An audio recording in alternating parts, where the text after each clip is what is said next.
स्वागत है आप लोगों का एक बार फिर से मेरे यूट्यूब चैनल फ्लामिंगो में। यहाँ पे हम लोग हिस्ट्री के एक चैप्टर राजनीतिक और आर्थिक इतिहास जिसका एक पॉइंट हम लोग पहले डिस्कस कर चुके हैं, उसी के अगले पॉइंट में हम लोग ये वीडियो लेकर के आए हुए हैं। राजनीतिक और आर्थिक इतिहास ये काल होगा 600 ईस्वी पूर्व से लेकर के 600 ईस्वी तक।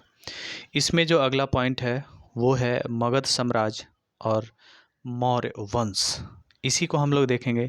पिछले वीडियो में हम लोगों ने देखा था कि कैसे 16 महाजनपदों का उदय हुआ और उसमें मगध कैसे बहुत सारे महाजनपदों को हरा करके एक साम्राज्य के रूप में बदला। आइए हम इसी कड़ी में अब मगध और मौर्य वंश को देखते हैं। तो ऑब्जेक्टिव्स क्वेश्चन हम लोग शुरू करते हैं। पहला क्वेश्चन है, मगध की राजधानी पाटलिपुत्र किन नदियों से घिरा हुआ था? यानी ये चारों तरफ से नदियों से मगध की राजधानी जो पाटलिपुत्र है वो घिरा हुआ था। तो इसका आंसर होगा गंगा, गंडक, सोन और पुनपुन। चलिए अगले क्वेश्चन पे चलते हैं। मगध में कौन सा खनिज अधिक होता था? आंसर होगा लोहा। मगध क्षेत्र में लोहे की प्रचुरता काफ़ी थी, यानी प्रचुर मात्रा में लोहा यहाँ पे पाया जाता था, जिससे मगध की सेना को काफ़ी फ़ायदा हुई हथियार वगैरह बनाने में, जिससे मगध और ज़्यादा मजबूत होता चला गया। चलिए हम लोग तीसरा क्वेश्चन देखते हैं। मगध के सेना में किस जानवर का उपयोग अधिक होता था? आंसर होगा हाथी। हम लोग जानते हैं कि मगध की सेना काफ़ी शक्तिशाली और काफ़ी विशाल थी। अब इसमें मगध में जंगलों की जो एक क्षेत्र था काफ़ी बड़ा था, उसमें से हाथी आसानी से मिल जाया करता था और हाथी को ये लोग सेना में यूज़ करते थे, जिससे इनकी सेना और ज़्यादा मजबूत होती चली गई। चलिए अगला क्वेश्चन देखते हैं। मगध का पहला राजवंश कौन था? मगध का पहला राजवंश कौन था? आंसर होगा बृहद्रथ वंश। अगला क्वेश्चन है, बृहद्रथ वंश का संस्थापक कौन था? आंसर होगा खुद बृहद्रथ। चलिए अब आगे बढ़ते हैं। इनका एक बेटा भी था बृहद्रथ का, जो जरासंध था, उसने भी मगध में राज किया था। चलिए छठा क्वेश्चन हम लोग देखते हैं। हर्यक वंश का संस्थापक कौन था? हर्यक वंश का संस्थापक बिंबिसार था। अगर मगध का उत्कर्ष का काल अगर देखें, उत्कर्ष देखें तो यही हर्यक वंश वालों से शुरू हुआ। ये लोग काफ़ी कुशल राजनीति भी करते थे, तो काफ़ी कुशल, और ये राजा काफ़ी कुशल थे, काफ़ी कुशल योद्धा थे ये लोग। चलिए आगे बढ़ते हैं, देखते हैं। अवंती के राजा चंडप्रद्योत के उपचार के लिए बिंबिसार ने किसको भेजा था उनके यहाँ? आंसर होगा जीवक, जो उनके राजवैद्य थे। अभी मैंने कहा था कि ये काफ़ी कुशल राजनीतिज्ञ भी थे, तो अवंती के राजा से इन्होंने दोस्ती की हाथ बढ़ाई और उनके उपचार के लिए अपने राजवैद्य जीवक को भेजा था। चलिए अगला क्वेश्चन देखते हैं। बिंबिसार का पुत्र कौन था? तो बिंबिसार का पुत्र अजातशत्रु था। अगला क्वेश्चन देखते हैं। मगध का वो कौन शासक था जिसने अवंती को जीत लिया था? जैसे कि हम लोगों ने देखा, बिंबिसार ने मैत्री की या राजनीति के तौर पर उनसे संधि की या अपनापन बढ़ाया, वहीं आगे चल करके शिशुनाग ने अवंती को जीत लिया और मगध में मिला लिया। अगला क्वेश्चन देखते हैं। शिशुनाग वंश का संस्थापक कौन था? आंसर होगा शिशुनाग। अगला क्वेश्चन फिर से देखते हैं। किस वंश को पितृहंता वंश भी कहा जाता है?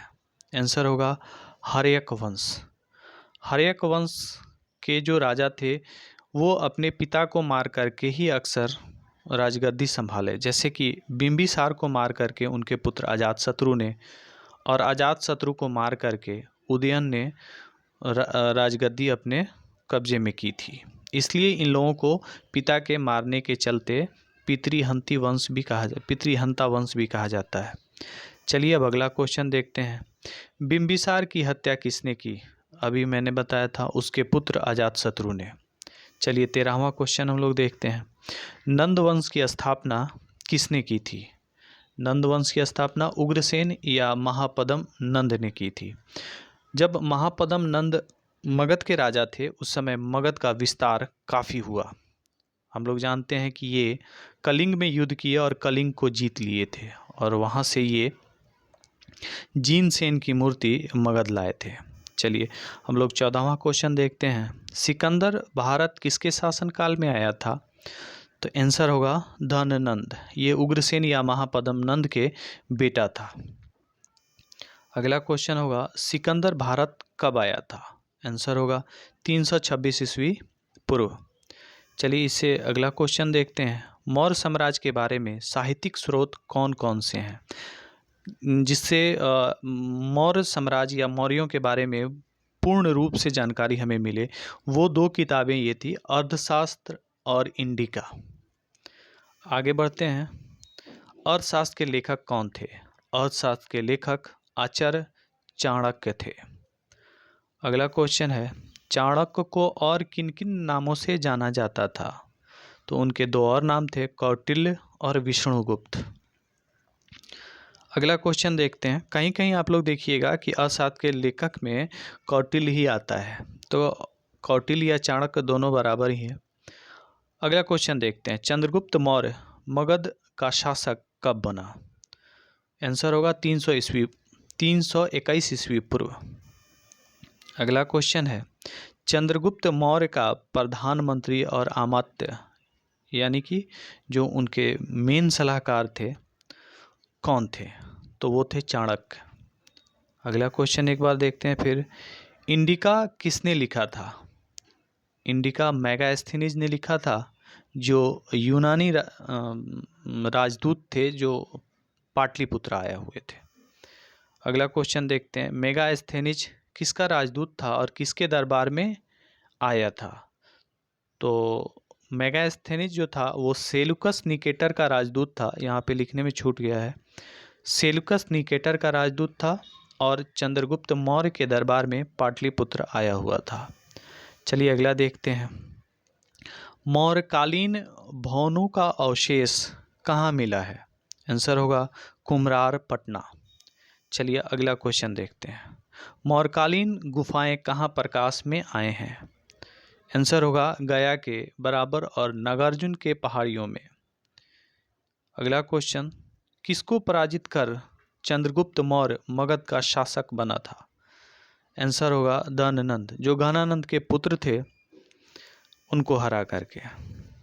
और घनानंद को हराने में आचार्य चाणक्य का बहुत बड़ा योगदान था। चलिए अगला देखते हैं। जो 26वां क्वेश्चन है। सेलुकस निकेटर कौन था? आंसर होगा सिकंदर का सेनापति। अगला क्वेश्चन। सेलुकस निकेटर ने अपनी पुत्री की शादी किससे की थी? आंसर होगा चंद्रगुप्त मौर्य। अगला क्वेश्चन। सेल्यूकस निकेटर को चंद्रगुप्त ने उपहार में क्या दिया था? हम सब जानते हैं कि यहाँ मगध में काफ़ी जंगल थी और जंगल से हाथी, उनको 500 लगभग हाथी उपहार में चंद्रगुप्त मौर्य ने दिया था।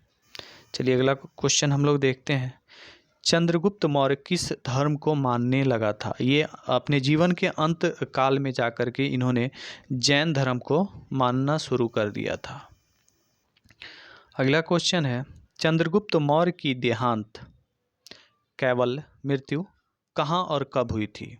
तो इनकी जो मृत्यु थी वो श्रवण बेलगोला जो कर्नाटक में है 298 ईस्वी पूर्व हुआ था इनकी मृत्यु। और ऐसा कहा जाता है कि ये मृत्यु के लिए अन्न पानी त्याग दिए हुए थे। चलिए आगे देखते हैं।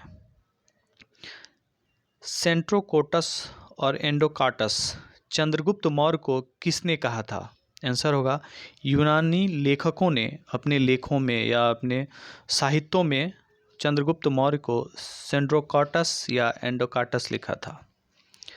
अगला क्वेश्चन। चंद्रगुप्त मौर्य का उत्तराधिकारी कौन हुआ? आंसर होगा बिंदुसार, जो चंद्रगुप्त मौर्य के बेटा थे। अगला क्वेश्चन हम लोग देखते हैं। अमित्रघात किसको कहा जाता था? आंसर होगा बिंदुसार को। बिंदुसार को अमित्रघात इसलिए कहा जाता था क्योंकि वो अपने दुश्मनों को मार देते थे बहुत बुरी तरह से, यानी नरसंहार कर देते थे। अगला क्वेश्चन हम लोग देखते हैं। बिंदुसार के काल में कहाँ विद्रोह हुआ था और इस विद्रोह को किसने दबाया? तो बिंदुसार के समय में तक्षशिला में विद्रोह हुआ था तक्षशिला गांधार महाजनपद की राजधानी थी, जहाँ पे आचार्य चाणक्य पहले पढ़ाते थे, और इस विद्रोह को दबाने के लिए अशोक गए हुए थे। अगला क्वेश्चन हम लोग देखते हैं, बिंदुसार के दरबार में कौन आया था? यानी बिंदुसार के दरबार में 2 राजदूत आए हुए थे, उनमें एक सीरिया के और दूसरे मिस्र के थे। सीरिया के राजा अंतियोक प्रथम का राजदूत डायमेकस और मिस्र के राजा टालमी द्वितीय का राजदूत डायनोसिस थे। अगला क्वेश्चन, बिंदुसार किस धर्म को मानने वाला था? आंसर होगा आजीवक संप्रदाय।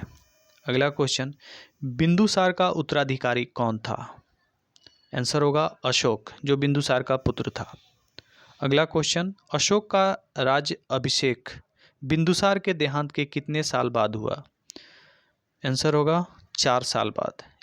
ऐसा कहा जाता है कि इन 4 सालों में बिंदुसार के पुत्रों में गद्दी के लिए बहुत बड़ा घमासान हुआ, जिसमें अशोक अपने लगभग 99 भाइयों को मार करके गद्दी संभाला हुआ था। चलिए आगे देखते हैं, अशोक को उसके शासन के शुरुआती काल में क्या कहा गया? तो आंसर होगा चंडाशोक, लेकिन बाद में अशोक धर्माशोक हो गया, उसकी उपाधि धारण कर ली। अगला क्वेश्चन है, अशोक के शासनकाल की सबसे महत्वपूर्ण घटना क्या था? आंसर होगा कलिंग युद्ध, जो 261 ईस्वी पूर्व हुई थी, और इसमें लाखों लोग मारे गए थे, लाखों लोग बेघर हो गए थे। अगला क्वेश्चन देखते हैं, कलिंग युद्ध के बारे में अशोक के किस अभिलेख में वर्णन है? आंसर होगा 13वां शिलाभिलेख। चलिए अगला क्वेश्चन देखते हैं, किस युद्ध के बाद अशोक ने युद्ध नीति को त्याग दिया था? आंसर होगा कलिंग युद्ध। जैसा कि मैंने बताया है, कलिंग युद्ध में लाखों लोग मारे गए थे, जो बहुत उसमें जनता जो थे, निर्दोष जो थे, वो मारे गए थे। ये देखने के बाद, उनकी पीड़ा को देखने के बाद अशोक ने युद्ध की नीति ही छोड़ दी थी। अगला क्वेश्चन देखते हैं, कलिंग युद्ध के बाद अशोक ने कौन सी नीति अपनाई? धम्म नीति अपनाई थी। धम्म नीति में सबको बराबर की हिस्सेदारी देने की बात कही गई थी, सबकी इज्जत करने की भी बात कही गई थी। चलिए अगला क्वेश्चन देखते हैं, मौर्य वंश का अंतिम शासक कौन था? मौर्य वंश अपने पतन की ओर जब अशोक के समय से ही निकल पड़ा था, लेकिन अंत तक बृहद्रथ जो थे वो अंतिम शासक थे। चलिए अगला क्वेश्चन देखते हैं, बृहद्रथ की हत्या किसने की और कब की? बृहद्रथ जो अंतिम शासक थे, उनके सेनापति पुष्यमित्र शुंग ने 187 ईस्वी पूर्व हत्या कर मगध की गद्दी हथिया ली थी। चलिए अगला क्वेश्चन देखते हैं, पुष्यमित्र शुंग ने किस वंश की स्थापना की? आंसर होगा शुंग वंश। अगला देखते हैं, अशोक के अभिलेखों को सबसे पहले किसने पढ़ा था? आंसर होगा जेम्स प्रिंसेप ने 1937 में। अगला क्वेश्चन देखते हैं, अशोक के अभिलेख किस लिपि में लिखे गए थे? तो वो लिपि थी ब्राह्मणी और खरोष्ठी। अगला क्वेश्चन, अशोक के अभिलेख किस भाषा में थे? तो प्राकृत भाषा में थे। अगला क्वेश्चन, अशोक के गुहा अभिलेख कहाँ पाए गए? आंसर होगा बिहार। गुहा अभिलेख वो अभिलेख होता है जो गुफाओं में उत्कीर्णित या उस समय अशोक ने लिखवाया था। चलिए अंतिम क्वेश्चन की तरफ बढ़ते हैं और देखते हैं कि अंतिम क्वेश्चन क्या है। अशोक कालीन अभिलेख कितने प्रकार के थे? तो ये 4 प्रकार के थे। जैसे हम लोग एक प्रकार जान चुके हैं, गुहा अभिलेख। हम लोग इसके बारे में डिटेल जब हम लोग चैप्टर वाइज पढ़ेंगे उसमें देखेंगे। तब तक के लिए शुक्रिया, फिर मिलते हैं एक नए वीडियो में। अभी जो ये काल चल रहा है 600 ईस्वी पूर्व से लेकर के 600 ईस्वी, इसमें 1-2 वीडियो ऑब्जेक्टिव्स के और आएंगे, और उसके बाद धीरे धीरे आपको सब्जेक्टिव्स वीडियो भी मिलने लगेंगे। Thank you.